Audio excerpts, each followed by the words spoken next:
Con el auspicio de Escuela de Oficiales de Carabineros, presentamos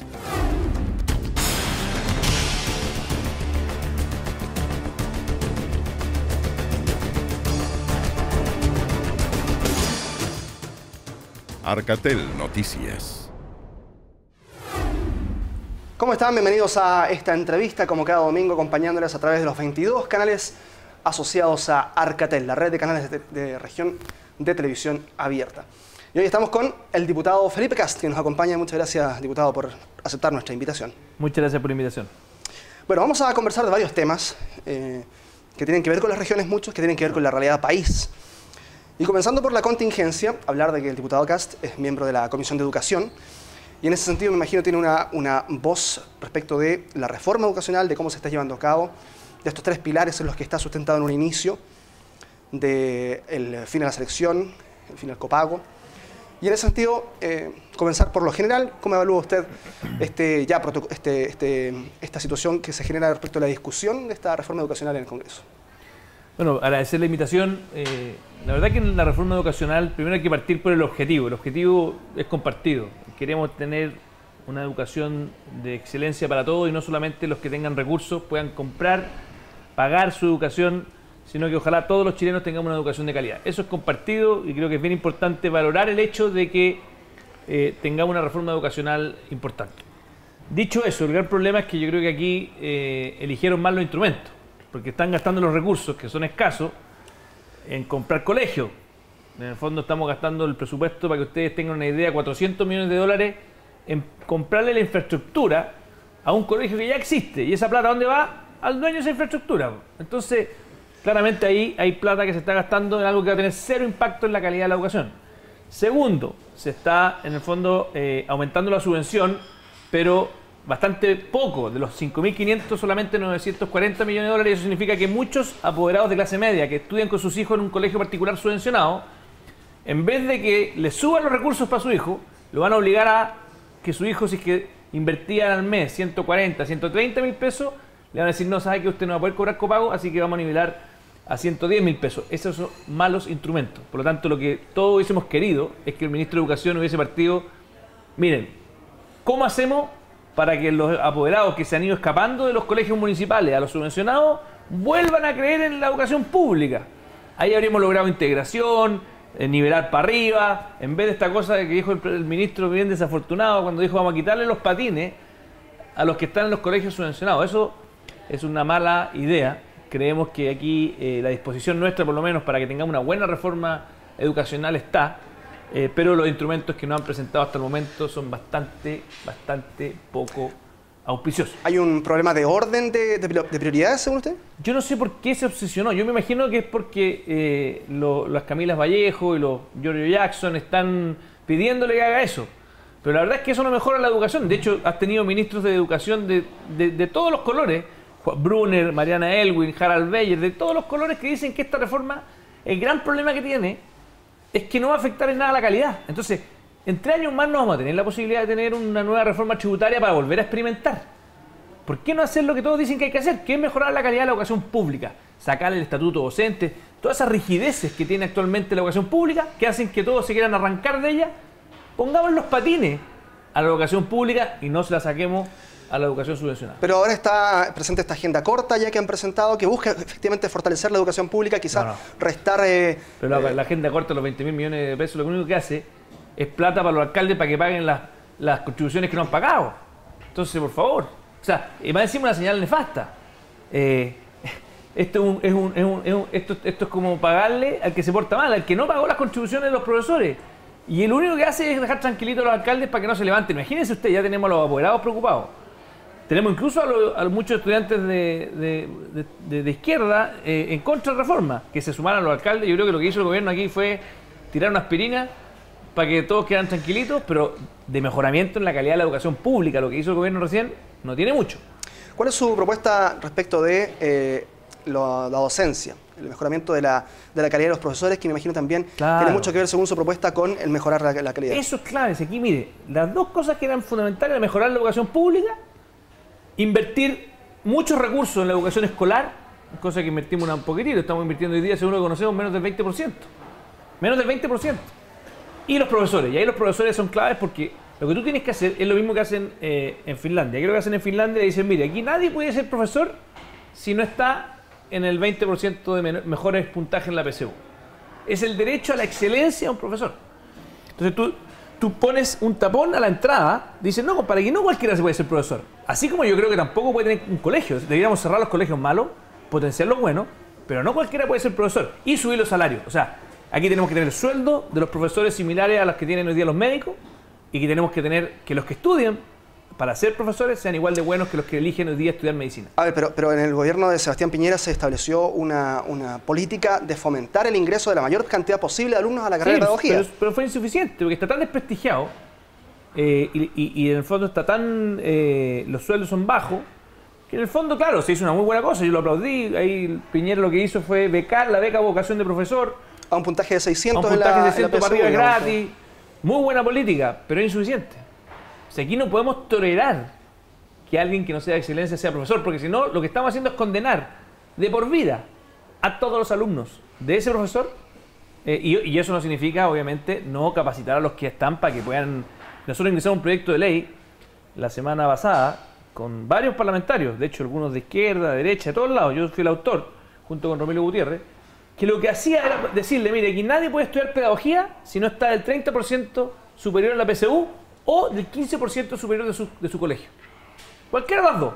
Si está en el 15% puede entrar a pedagogía. Si está en el 30% puede entrar a pedagogía.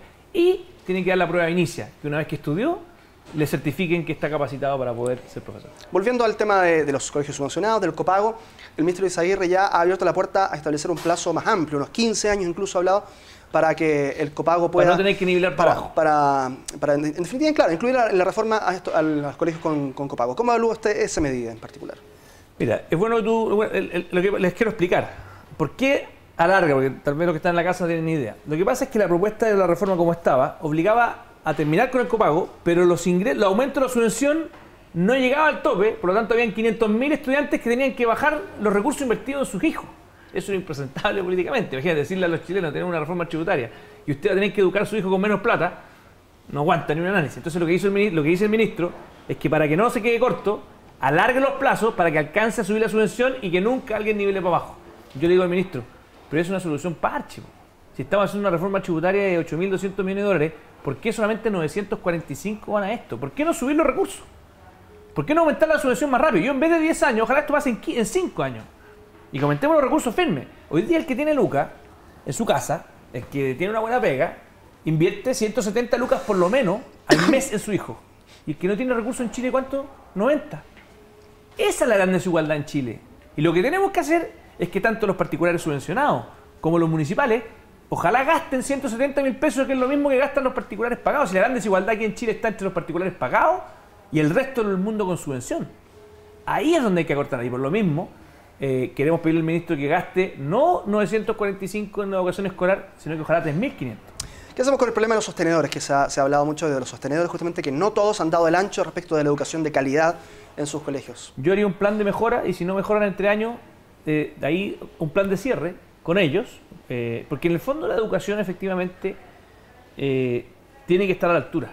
O sea, y aquí el ministro se ha equivocado porque ha dicho, no, vamos a cerrarlos con fines de lucro. Pero yo digo, ¿y qué pasa si es que un colegio municipal es malo constantemente? Cerremos los buenos y malos en cualquiera de los dos. Si es que el lucro es malo, cerremos los malos y por ende van a cerrar los que tienen lucro, si es que eso es lo que él cree. Pero lo que pasa es que cuando mira uno los datos, uno se encuentra que hay colegios con fines de lucro malos y que hay que cerrarlos. Hay colegios con fines de lucro muy buenos. Hay algunos que son de 1.000 alumnos, 800 alumnos, que realmente tienen una infraestructura muy buena, lugares ordenados, buenos profesores de excelencia, que se preocupan de la cosa psicosocial de los niños. Entonces, honestamente, yo lo que espero es que el ministro ojalá cambie el foco y al final no le permitamos a ningún colegio tener un estándar de calidad menos de que cada niño chileno se merece para poder tener sus talentos desplegados completamente. Nos quedan muchos temas que tocar, pero vamos a hacer un pequeño corte, diputado, y estamos de vuelta conversando acá con el diputado Felipe Kast. En esta escuela nadie te va a recibir con una fiesta mechona. Para ingresar se necesita más que un buen puntaje, más que entrega, más que vocación. Acá solo entran los mejores y ya te puedes imaginar quiénes son los que egresan. Porque si esta escuela fuese para todos, no sería para ti. Postula a la Escuela de Oficiales de Carabineros de Chile y conviértete en el oficial que Chile merece. Arcatel y sus 22 canales asociados a lo largo del país se unen en el primer noticiero verdaderamente nacional. Te invitamos a que veas una nueva forma de hacer y contar las noticias desde las regiones. Muy pronto, Portavoz Noticias. Portavoz Noticias. De regreso en la conversación con el diputado Felipe Kast, estábamos hablando en el primer bloque de la reforma educacional, de los alcances de esta iniciativa, de los colegios subvencionados, de la realidad, de lo que les espera también a los colegios con copago. Usted apoyó esta marcha que se realizó hace algunas semanas ya en torno a los apoderados, que tienen cierto temor respecto del futuro de sus hijos en estos colegios, los colegios subvencionados y con copago. En ese sentido, ¿cuál es su postura? A ver, yo básicamente creo que los apoderados han sentido ninguneados por los dichos del ministro, si eso es lo que les ha pasado. Sienten que la reforma no lo han invitado a poder participar en ella. Cuando el ministro dice, no, si eligen los colegios subvencionados porque tienen un nombre en inglés, porque quieren segregar, todas esas declaraciones no han ayudado a que los apoderados se sientan parte de la reforma. Y la verdad es que cuando ven que muchos colegios pueden cerrar, porque eso es la gran angustia que tienen muchos de ellos, que algunos colegios van a cerrar y otros van a pasar a ser particulares pagados con esta reforma, lo que les preocupa a ellos es que finalmente el titular de la reforma por un Chile más inclusivo, pero después lo que ven cuando están reaccionando todos, que terminamos con un Chile más segregado, con más alumnos en particulares pagados, porque los subvencionados que tienen copago más alto van a decir, no, ¿para qué me meto en líos con el Estado, que lo único que quiere es comprarme la infraestructura, controlarme? Me voy a un sistema más libre. Podemos tener con más colegios particulares subvencionados, pagados, y con colegios cerrados. Entonces, te insisto, esto no es en contra del ministro, esto lo único que busca es que ojalá tengamos, al igual como tuvimos también la reforma tributaria, donde se mantuvieron lo que el gobierno decía. El gobierno decía que queremos tener 8.200 millones de dólares, queremos tener terminar con el FUT, que son elementos centrales. Acá podemos hacer lo mismo. Busquemos el objetivo de una reforma educacional más inclusiva, pero los instrumentos que nos han mostrado hasta el momento, la verdad que generan más incertidumbre que... Justamente, ¿debía haber un símil entonces de este acuerdo de la reforma tributaria con la reforma educacional, como dijo el senador Lamán? Yo espero que sí, yo espero que tengamos un gran acuerdo, y lo que me da curiosidad o me da risa es que veo que mi compañera del Congreso, Camila Vallejo, sale diciendo que no nos gusta sacarnos la foto con la derecha. Entonces yo le diría a Camila Vallejo, mire, da lo mismo con qué se saque la foto, si quiere no vaya la foto, lo que importa es el contenido de la reforma. Ella critica el acuerdo en la reforma tributaria y nunca he visto una sola crítica al contenido. ¿Qué es lo que no le gusta? ¿O es que sale en la foto con otra gente? Entonces, si es que ella va a pensar que la presidenta de Chile tiene que gobernar solamente para un sector, estamos mal. Ese Chile en blanco y negro, de los buenos y los malos, es el Chile de la década del 70, de la década del 60, incluso de la década del 80. Pero ya superamos, hoy día hay visiones distintas, un Chile plural, inclusivo, y hay mucha injusticia que todos queremos contrarrestarla, pero eso no significa descalificar al que piensa distinto. El gobierno ha insistido, y también parte del gobierno, aquí mismo, bueno, no solo del gobierno, en esta misma silla estuvo Mario Weisblut de Educación 2020 la semana pasada, y nos comentaba que este argumento de que los colegios subvencionados se van a cerrar, producto de esta reforma, es una campaña del terror de la oposición. Bueno, hay que decirle a Mario, yo le tengo mucho cariño a Mario, que entonces le vaya a decir a los sostenedores qué herramienta le van a dar, porque de hecho hoy día el ministro nos dijo que hay tres alternativas: o cierran, o venden, o lo compran, o se pasan a particulares subvencionados, particulares pagados. Entonces yo, la verdad que a mí lo que me impresiona es que hagan una reforma de esta magnitud sin un dato, sin un estudio de cuántos van a cerrar. Nosotros en la Comisión de Educación le preguntamos a los sostenedores, ¿cuántos estiman ustedes que van a cerrar? Dijeron, miren, por lo menos, con la fórmula actual, por lo menos un 35% van a cerrar. ¿Cómo no va a tener a todos los apoderados espantados si les dicen que el próximo año puede que empiecen a cerrar los colegios? O sea, ¿y por qué? Y es muy simple. Si es que el gobierno no entiende que es la lógica de comprar colegios muy mala. ¿Por qué es muy mala? Porque fijó una tarifa en base al número de alumnos. O sea, le va a pagar lo mismo a un colegio que queda en Santiago Centro, donde el metro cuadrado vale, no sé, 20 veces más que un colegio que está localizado, por ejemplo, en un sector como, no sé, Paine, donde el terreno probablemente es un poco más barato. Entonces, ¿quién finalmente va a decir, no, sabe que yo con este tipo de acuerdos prefiero vendérselo a un edificio? Lo que nosotros no queremos es que los colegios se terminen transformando en edificios. Y esta fórmula lo que hace es incentivar a que muchos quieran cerrar. Vamos a continuar con el tema de educación, pero vayámonos al tema de las universidades, los centros de formación técnica, educación superior. Como miembro de la Comisión de Educación, me imagino tiene una postura respecto a este proyecto de crear universidades estatales regionales, dos creadas ya, Aysén y la región de O'Higgins, y centros de formación técnica también que dependan del Estado para potenciar la labor también y también hacer una ampliación territorial de la educación superior. ¿Cómo la evalúa usted? Yo siempre valoro todo lo que tenga que ver con las regiones. Nosotros desde Evópolis, Evolución Política, que es el movimiento que empezamos hace un tiempo atrás, lo regional es fundamental. Por lo tanto, vamos a aplaudir cualquier elemento que sea regional. Ahora, el susto que tenemos es que finalmente sea un elefante blanco como lo que ocurrió en Rengo. En Rengo se hizo una vez una universidad y quedó ahí, porque no estaba la gestión. O sea, creer que el Estado es un buen gestionador de recursos no es cierto. O sea, el Estado desgraciadamente no es muy buen. Yo habría preferido, por ejemplo, que el Estado le hubiese pedido a la Universidad de Chile que pusiera una sede en una región, o a la Universidad Católica, y que se aseguraran que fuera excelencia. ¿Por qué? Porque tú lo aseguras con un sostenedor de esa universidad que tiene credenciales de excelencia.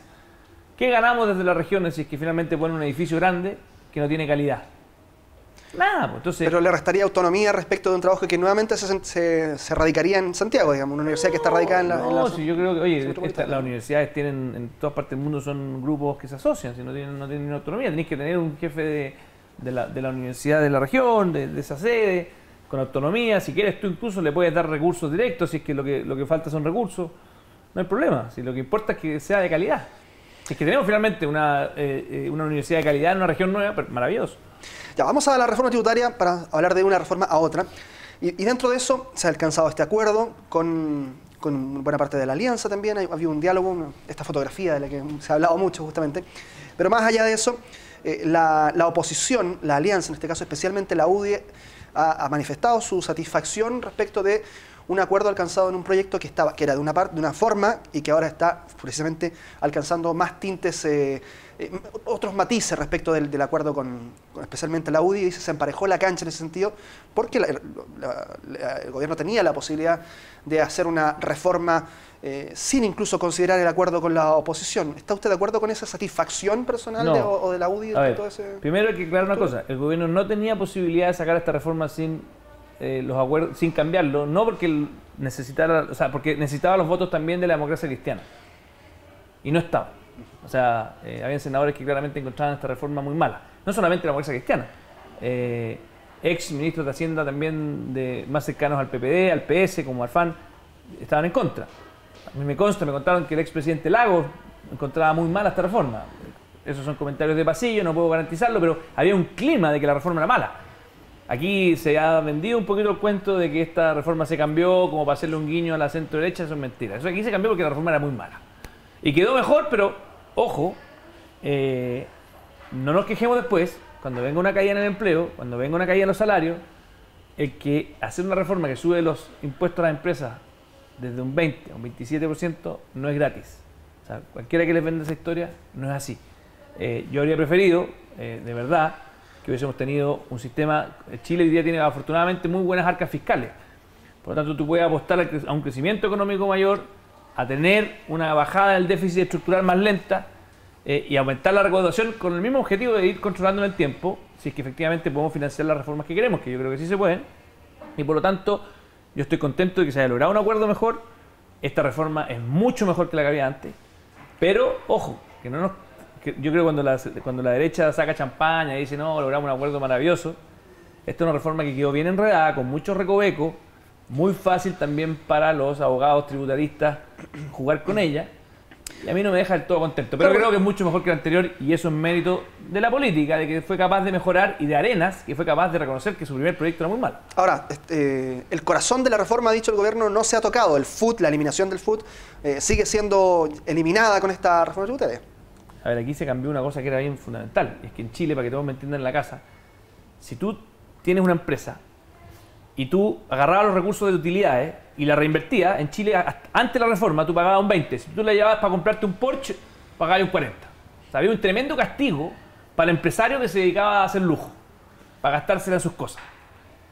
El problema de la reforma, la que mandaron, es que terminaba con esos privilegios. O sea, siempre te cobraban 35. Entonces, el incentivo a reinvertir era muy bajo. Lo que logra este acuerdo es que hoy día se subió a 25, pero si tú sacas los recursos, te van a pegar un palo de 44. Por lo tanto, la gran aspecto positivo de esta reforma nueva es que se mantiene la lógica de nuestra estructura tributaria de que se le castiga al empresario que se come la plata y se premia al empresario que la reinvierte para generar empleo. Eso se cambió y esa es la gran noticia, la buena noticia de este nuevo acuerdo. Ya, nos quedan más temas que tocar con el diputado Felipe Kast. Al regreso de la pausa lo hacemos. Muchas gracias. Arcatel y sus 22 canales asociados a lo largo del país se unen en el primer noticiero verdaderamente nacional. Te invitamos a que veas una nueva forma de hacer y contar las noticias desde las regiones. Muy pronto, Portavoz Noticias. Portavoz Noticias. Estamos de regreso en esta conversación con el diputado Felipe Kast, acá en Arcatel Noticias, como cada día domingo. Queríamos analizar un tema que es importante para las regiones que desde el 2010 se vieron afectadas por el terremoto, su labor anterior como delegado de aldeas y parte de la reconstrucción del terremoto del 2010. Y en ese sentido, hubo un cruce de cifras desde marzo en adelante, un poco antes, entre el gobierno entrante y el gobierno saliente. Un gobierno saliente que decía 97% y un gobierno entrante que decía vamos a realizar una auditoría, de hecho se hizo así, para evaluar estas cifras y en definitiva ha recalcado que la reconstrucción no quedó completamente hecha. ¿Cuál es su juicio? A ver, yo creo que afortunadamente justo antes de salir del gobierno, el ministro Pérez Maquena contrató al DICTUC, probablemente preveyendo que aquí las ganas de hacer uso político, las cosas son siempre muy grandes, desgraciadamente. Y pidió al DICTUC, que es un instituto independiente de la Universidad Católica, quisiera que agarrara 1000 casos y que lo fuera a visitar. Las nóminas que tenía el Ministerio de Vivienda. Y encontró a todos con sus casas listas. O sea, de la nómina, porque están aquí nombre, apellido, ¿a quién se le construyó la casa? Porque cuando decimos que construimos 220.000 viviendas es porque tienen que estar. Y las encontró todas, menos una, que fue y no encontró el que estaba en la nómina. No es que fue y no encontró la casa. O sea, y por eso sale que el DICTUC dice un 99% de precisión, porque hubo un caso en que no encontraron a la familia, básicamente. Entonces yo los invito a que ojalá se informen, que ojalá el gobierno también en ciertas materias que son sensibles como la pobreza, como la reconstrucción, no lo ocupemos como una moneda de cambio política y que seamos serios. Todos hoy día reconocen que probablemente la reconstrucción después del 27 de febrero, y no solamente en Chile, en Japón lo han reconocido, en Estados Unidos, en Europa, ha sido la mejor reconstrucción que ha tenido, que conoce el planeta desde que ha tenido desastres naturales. A diferencia de lo que ocurrió en Tocopilla, que desgraciadamente en Tocopilla todavía seguimos esperando, han habido ya avances, pero la verdad es que ha sido muy complejo. Y yo creo que tiene que ver, bueno, y esperemos que en Valparaíso, de la experiencia que sacamos el 27 de febrero, ahora con el incendio y en Iquique, podamos tener una reconstrucción parecida a la que tuvimos en el gobierno anterior.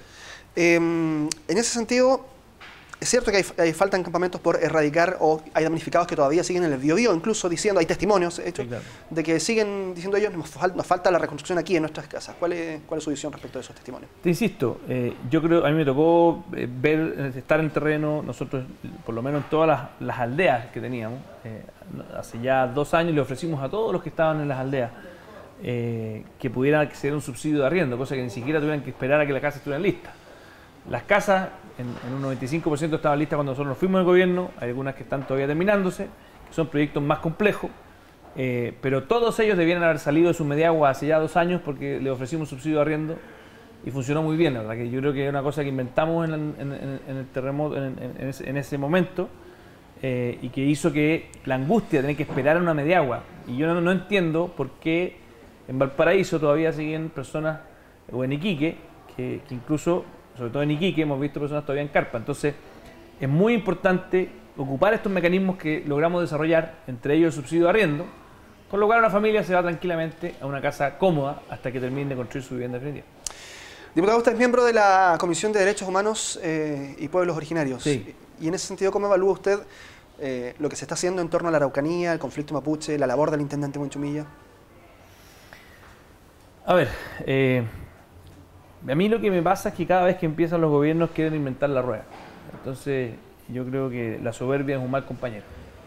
y yo valoro mucho el espíritu del intendente Buenchumilla cuando quiere mejorar las cosas, pero en esto tenemos que siempre ser muy cuidadosos de todas las sensibilidades. Cuando él en el fondo, de nuevo, ningunea a unos para favorecer a otros, aquí una autoridad tiene que ser muy ecuánime, entonces tiene que hablar muy bien a favor de la inclusión, de la multiculturalidad, que es una bandera muy importante, pero al mismo tiempo tiene que ser muy claro en que no pueden haber atentados, en que va a ser muy claro en esto, y que una cosa no tiene que ver con la otra. O sea, uno puede tener una lucha muy legítima para que el pueblo mapuche sea más valorado en nuestra sociedad, tenga sus niveles de autonomía, pueda avanzar, pero eso no se condice, no tiene ninguna justificación el que existan atentados violentos y muchas veces terroristas. Y la verdad que ese complejo, no atrever a decirse que cuando queman vivo a una familia, como ocurrió con la familia Luxinger, no atrever a decir que eso es terrorismo, a mí me parece que la verdad que no se condice con lo que probablemente todos los chilenos quisieran ver de una autoridad. ¿Está usted de acuerdo con la interpelación al ministro Peñalillo justamente por el tema del conflicto? Yo creo que la interpelación hay que bajarle su dramatismo, en el sentido que son conversaciones. Por lo tanto, me parece excelente que se converse. O sea, si la Araucanía, que se siente olvidado, que se siente que muchas veces las decisiones se toman en Santiago, va a tener mayor protagonismo como lo tuvo la interpelación en vivienda, creo que es muy sano. Y no hay que darle mucha más dramatismo del que tiene el poder tener una conversación con un ministro donde nadie debiera insultar a nadie, donde debiera haber un diálogo. Yo creo que todos los que estamos en la casa, yo voy a estar ahí, así que no voy a estar en la casa, pero todos los que están en la casa están felices de que se conversen los temas. ¿Y este mecanismo semisistematizado del que ha hablado la oposición respecto de hacer interpelaciones de forma periódica, también está de acuerdo usted con eso? No, yo creo que hay que ir viendo caso a caso, hay que ir viendo si es que se amerita, ¿no? O sea, hacer una interpelación por un tema que no es relevante o que no amerita, creo que desprestigia la herramienta. Por lo tanto, hay que irse de caso a caso. Creo que fue relevante lo de los incendios, creo que es relevante la Araucanía. No me extrañaría que en su minuto se quisiera poder conversar con el ministro más claramente sobre todo el panorama general de educación. Pero en el fondo hay que tomárselo con calma.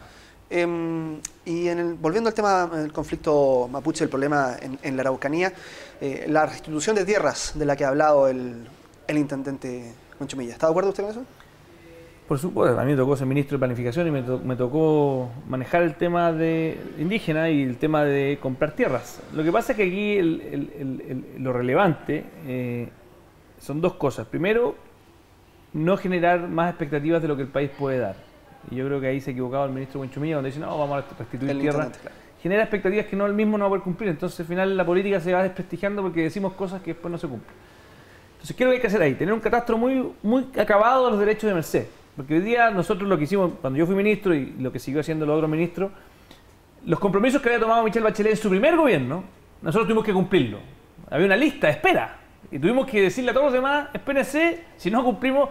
Y ojo, estábamos hablando de 200 millones de dólares, poquito menos, 160 millones de dólares al año en compra de tierra. O sea, mucho recurso. Tuvimos que decirle, espérense, vamos a partir por la fila, que se respete, porque antes Viragallo se equivocaba y le daba a uno, a otro, se alargaba a los otros que se iban esperando no sé cuánto tiempo. Hay que ser muy ordenado. Así que yo estoy de acuerdo con que se respete esa lista y los que tengan títulos de merced, que no hayan sido respetados, por supuesto que estoy de acuerdo con ellos. Ahora, si tú me preguntas a mí, ¿qué es lo que sería más beneficioso para el pueblo mapuche? Que ojalá se invirtiera mucho más en educación, mucho más en capacitaciones. Creo que hoy día reducir toda la política indígena a lo que es tierra, siendo que la gran mayoría de los mapuches en Chile viven en ciudades, es simplemente no entender la modernidad también del mundo mapuche y tratar de darle un espacio para que enriquezca nuestra cultura. Diputado, nos quedan solo unos segundos. Usted es el único representante de Evópoli en el Congreso. ¿Qué marca esta posición a la hora de enfrentar la agenda legislativa?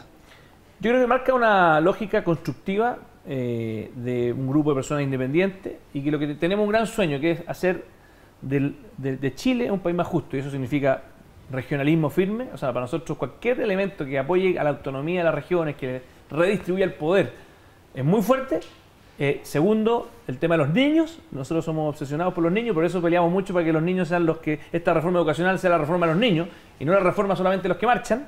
Y tercero, el emprendimiento. Creemos mucho en que los emprendedores son los que han hecho de este país lo que es, y mucho menos el gobierno, el Estado. Creemos más en las personas que en el aparato estatal. Diputado Felipe Kast, gracias por aceptar la invitación de Arqueta Noticias y por estos minutos de conversación. Muchas gracias a ti por la invitación. Ok, y a ustedes también agradecerles, por supuesto, que nos acompañen con su sintonía como cada domingo y también de lunes a sábado con las noticias de Chile desde las regiones. Que estén muy bien. Con el auspicio de Escuela de Oficiales de Carabineros, hemos presentado